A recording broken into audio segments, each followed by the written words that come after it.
এখন বাংলাদেশে সংখ্যালঘু জাতিদের খুব ভয় আছে, খুব আতঙ্কিত আছে। কারণ আছে, কারণ আল্লাহর নামে অনেক কিছু অত্যাচার চলছে। বিশেষ করে সংখ্যালঘুদের আক্রমণ করা হয়, হত্যা করা হয়, হামলা হয়, এইসব চলছে। কিন্তু আফগানিস্তানে কি পরিস্থিতি আছে?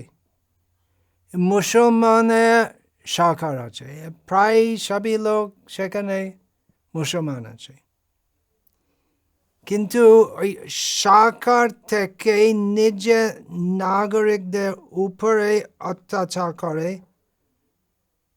কত খারাপ আছে। একটা যুবতী নারীদের শিরচ্ছেদ হয়, তার কি দোষ ছিল? ভলিবল খেলত। এবং বাংলাদেশে উগ্রবাদীরা আল্লাহর নামে উগ্রবাদীরা স্পষ্টভাবে বলছে, খোলাখুলি বলছে, খোলাখুলি ভাবে বলছে যে আমরা আফগানিস্তানের মতো সরকার স্থাপন করতে চাই বাংলাদেশে। তো ভদ্র বাংলাদেশি মুসলমানেরা, আপনারা সাবধান করুন, আপনাদের কি রকম ভবিষ্যৎ হবে সেই রকম সরকার আসলে আপনার মেয়ের শিরচ্ছেদ হতে পারে, আপনার নিজেরও হতে পারে। অবশ্যই অধিকাংশ বাংলাদেশি মুসলমান উগ্রবাদের পক্ষপাতী নাই, তো ভদ্র তো অবশ্যই। আমি নিজে বাংলাদেশে ছিলাম কয়েক বছর, জানি।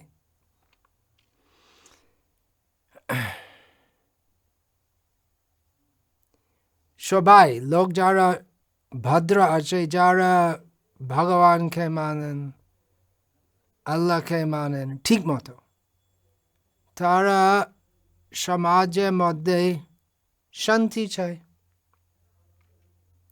এই রকম মারামারি হাঙ্গামা কোনো ভালো লাগে না।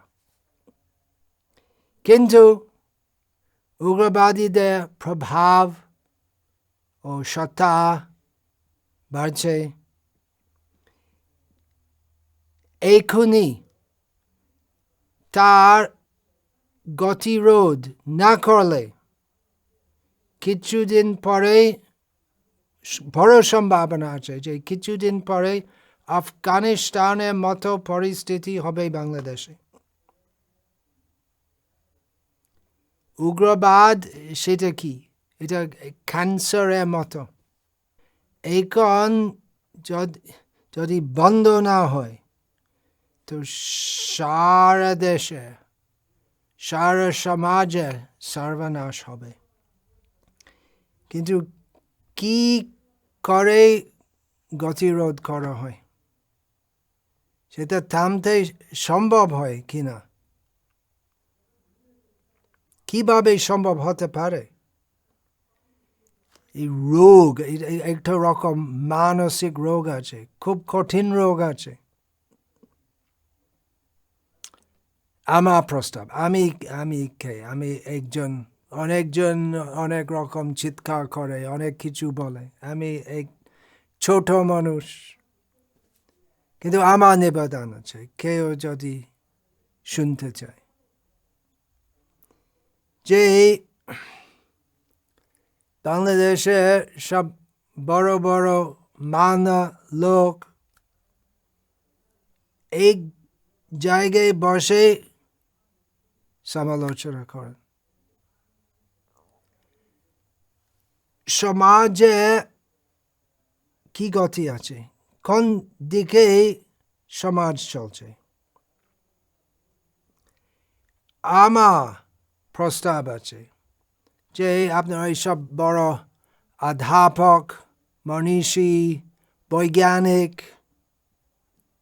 ধার্মিক নেতারা, রাজনৈতিক নেতারা সবাই আপনারা যদি এই ক্যান্সার বন্ধ করতে চান, অবশ্যই আপনারা বন্ধ করতে চান, তো খুব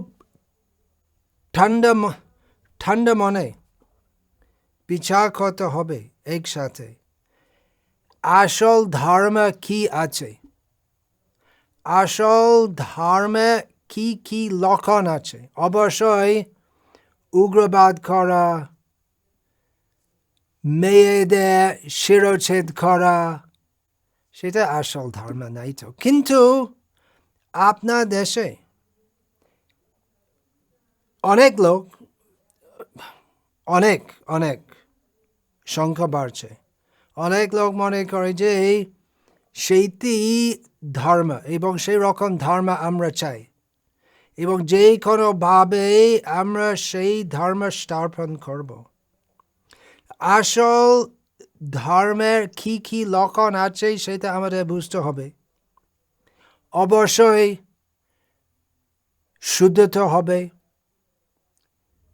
ধর্ম পথে যারা পথিক আছে তাদের আচরণ, ব্যবহার, বাক্য, মন সবকিছু শুদ্ধ হবে।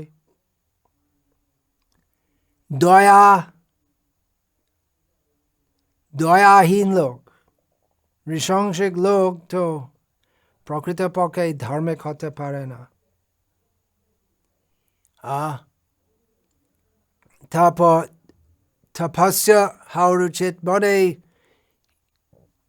সব রকম ইন্দ্রিয় সুখ করা এবং ধর্ম একসাথে চলে না, কিছু নিয়ম পালন করতে হবে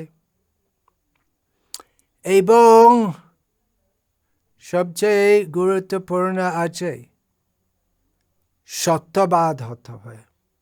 মানে আসল সত্য কি আছে সেটা আমাদের বুঝতে হবে।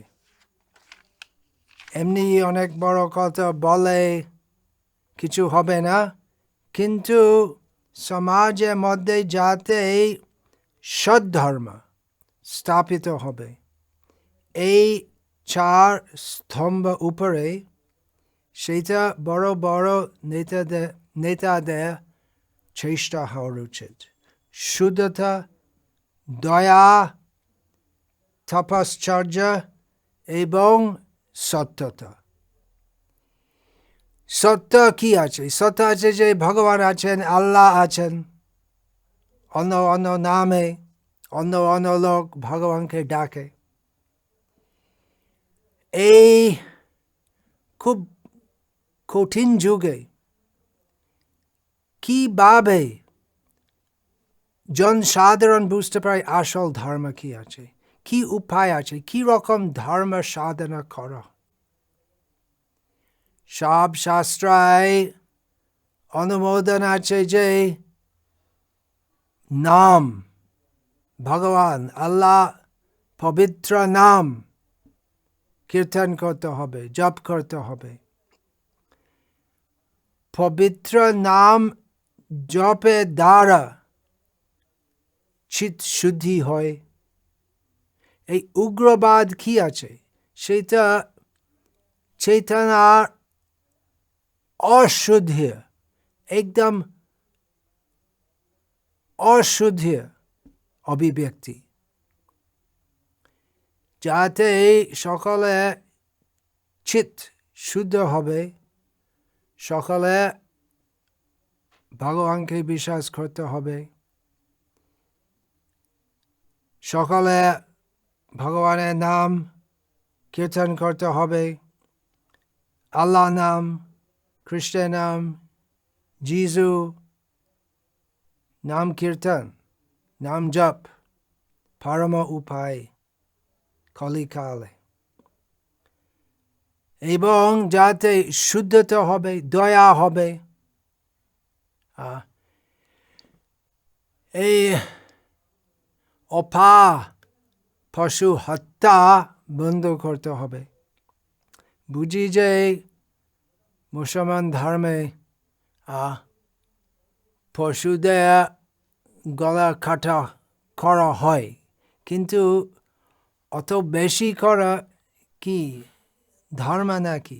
এইসব আমার প্রস্তাব আছে যে আপনারা নিজেদের মধ্যে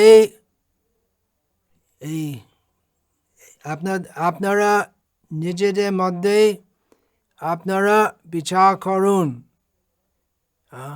আসল ধর্ম কি আছে। হিংসা হওয়া উচিত, দ্বেষ বর্জন হওয়া উচিত। কিভাবে সম্ভব হবে? আসল ধর্ম কি? যতক্ষণ পর্যন্ত আমরা বুঝি না আসল ধর্ম কি, তখন পর্যন্ত সমাজের মধ্যে অশান্তি হবে। অশান্ত মনে উগ্রবাদের জন্ম হয়। আপনারা বিচার করুন। আমরা জীবনে মরণে হরে কৃষ্ণ কীর্তন করি। হরে কৃষ্ণ কৃষ্ণ কৃষ্ণ হরে হরে, হরে রাম রাম রাম হরে হরে। মরণ হবে অবশ্যই, দেহ তো থাকবে না। মৃত্যু পরে কি হবে, এই সকল বিষয়ের সম্বন্ধে আমাদের অনুসন্ধান করা উচিত। মানে শুধু মুখে আমি হিন্দু, আমি মুসলমান, আমি খ্রিস্টান, আমি বৌদ্ধ এইসব বলে তো চলবে না, সেটা ধর্ম হবে না। আসল ধর্ম কি আছে আমাদের বুঝতে হবে, এবং সেই আধ্যাত্মিক জ্ঞান অনুসারে সমাজ গড়ে তুলতে হবে, নয়তো ভবিষ্যৎ খুব কালো আছে।